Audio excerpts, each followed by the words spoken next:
Nanay, di pwede kay tatay. Ayaw ni tito at ni tita. Mapili si ate, pati si kuya. Stricto si lolo at si lola.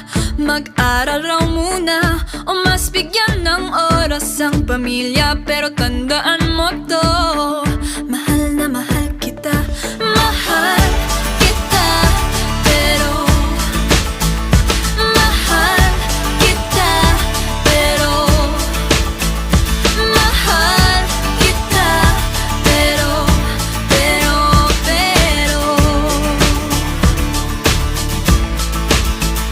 bata pa tayo, di ko pa kaya. Marami pa tayong inasikaso. At baka rin posibleng sa iba ka pang magkagusto. Ang oras muna ay hayang palipasin. Pag tama na ang panahon, pwede mo na kung